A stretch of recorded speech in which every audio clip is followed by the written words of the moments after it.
Wapendwa, kuhusiana na Heritage Foundation, ni shirika kubwa ambalo kwa hakika hatupaswi kulibeza. Likiwa limeanza miaka ya 1972 kuelekea 73, tunaona wahasisi au waanzilishi wa hili shirika ni watu wakubwa, viongozi wakubwa serikalini, lakini pia na watu wengine mashuhuri ambao katika ramani ya kawaida unaweza usiwatambue, lakini ukifuatilia chanzo chake cha Heritage Foundation na maelezo walioyatoa, ni shirika kubwa la sera, na sera zake zina apply dunia nzima, sio tu kwa Marekani bali kwa dunia nzima. Sera zile wanazozitunga zinatekelezwa kwa mataifa mbalimbali. Na hii foundation au Heritage Foundation ina mchango mkubwa sana katika uendeshaji wa serikali ya Trump au marais wanaopita katika taifa hili wakiwa katika chama cha Republican, wanatumia sera zinazotungwa. Na hapo tutakumbuka mwaka jana tulikuwa na kitu kinaitwa Project 2025. Project 2025 ni mwongozo ambao uliandaliwa na Heritage Foundation.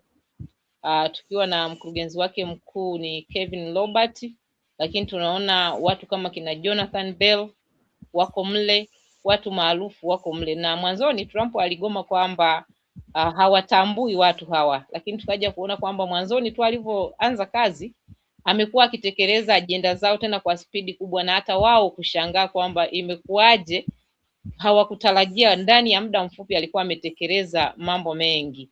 Lakini wale ambao pia wamekuwa wakifuatilia matukio watakumbuka tulikuja kugundua kwamba kando ya Project 2025 palikuwa na kitabu kingine, Project 2025 Part 2, ambacho kile kilikuwa sio kwa ajili ya public, ilikuwa ni kwa ajili ya viongozi.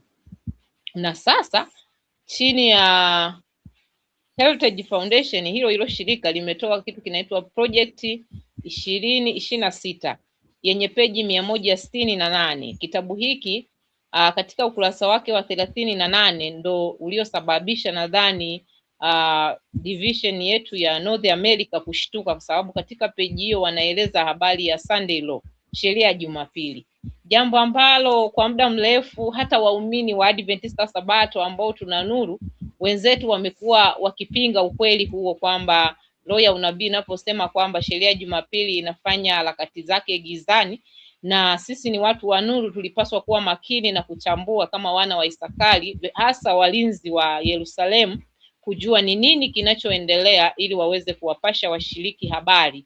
Sasa jambo hilo halikufanyika, na kwa kusikitisha hata kiongozi wetu mkubwa tu wa General Conference Ted Wilson mwaka 2023 aliulizwa kuhusiana na harakati za sheria ya Jumapili, lakini alitoa jibu jepesi kwamba hakuna kitu chochote kinachoendelea kuhusiana na sheria ya Jumapili. Lakini watu wa Mungu wanaofuatilia matukio na watu wa Present Truth wamekuwa makini sana kufuatilia mwenendo wa sheria ya Jumapili na matukio ambayo yanaambatana na sheria ya Jumapili. Na hivyo sasa linavyofikia hapo wanaliona uso kwa uso, wakati ambao muda ni mfupi, maandalizi au namna ya kuambia watu inakuwa ni vigumu. Sasa wanakuja na habari ya kupinga. Lakini je, Mungu ataendelea kuzuia hili lisitokee? Kwa sababu tunaona kuna mfanano mkubwa hapa. Katika mwaka 1888 palikuwa na vuguvugu la sheria ya Jumapili kama tunavyotambua, na kulikuwa na upinzani ambao aliufanya A.T. Jones. Lakini ukiambatanisha na hilo, kulikuwa na tukio pia lingine ambalo linaweza kutuonyesha kwamba sheria ya Jumapili kwa sasa ni halisi na haiwezi kuzuilika.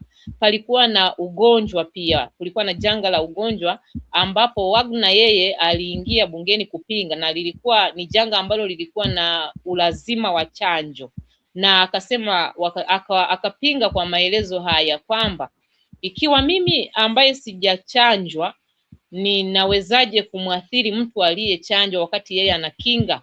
Basi hiyo kinga sio sahihi. Sasa utaona 2020 tulikuwa na janga la COVID ambalo lilitupeleka kwa muda wa miaka mitatu na sehemu, na kazi yake ukifuatilia kwa sasa wanakuambia ilikuwa ni majaribio kuona kupima utii wa watu, wataweza kuikubali sheria ya Jumapili au watakuwa tayari kwa agizo lingine linalotokea. Sasa kama mwaka 1888 kulikuwa na kitu cha namna hiyo, ugonjwa, kisha vuguvugu la sheria ya Jumapili, historia inajirudia. Jambo hili tunaona kabisa kwa hakika limejirudia tena. Tumetoka katika janga la COVID, sasa tunaenda kukutana uso kwa uso na sheria ya Jumapili ambayo ni hakika hatuwezi kukwepa. Kwa nini nasema hivyo? Kipindi kile ujumbe uliokuwa umeletwa kwa ajili ya kuliandaa kanisa ulikataliwa kwa sehemu kubwa, lakini tunaona sasa hivi watu wa Mungu mtakuwa mashahidi kwamba nuru iliyopo sasa hivi ni kubwa. Hata wao wana testify kwamba is worldwide, kwamba kuna watu wameibuka hawako na mshikamano na kanisa, independent ministries, na wanakosoa kanisa, lakini sio kukosoa kanisa actual, ni kueleza ukweli na kusimamia neno la Mungu, Biblia na roho ya unabii inavyotutaka tufanye. Sasa lakini pia tukumbuke kwamba shetani amekuwa akijiandaa na mawakala wake kwa muda mrefu, lakini pia tukizingatia utimilifu wa miaka 6,000 kwamba tumefikia wapi. Sasa swali ni kweli Bwana atashikilia tena tupate miaka mingine mbele ili ndipo vuguvugu la sheria ya Jumapili kuja? Jibu ni hapana. Watu wa Mungu wanapaswa kujiandaa, wanapaswa wasome vitabu, waelewe, kwa sababu tukisema tusikilize tu walinzi wa Yerusalemu ambao kwa nje tumekuwa tukiona ni wenzetu, sehemu kubwa sio wenzetu. Na tutakubaliana roho ya unabii pia inatuambia kwamba kutakuwa na mapandikizi ndani ya kanisa. Majesuiti wameingia katika kila kona, katika serikali, katika makanisa. Sasa kama kweli sisi ndio wa Protestant halisi, mnatarajia majesuiti hayajaingia ndani? Kwa hiyo yamo, ili mtu aweze kujiponya ni kwa kusoma vitabu, maombi na kuangalia unabii unavyoenda, lakini sio kukaa na kusubiri. Haitatokea mtu ama kiongozi wa kanisa aje awatangazie watu sasa mjiandae, sheria ya Jumapili ni hapo, na hata kama watawaambia ni katika kuchelewa sana. Hebu imagine katika ile project 2025 yenye kurasa 922 jinsi ambavyo Trump alitembea kwa spidi mpaka wao wakashangaa. Namna gani kwenye hii project 2026 ambayo ina peji 168 ni kazi ya muda mfupi sana wapendwa kuifikia sheria ya Jumapili. Asante.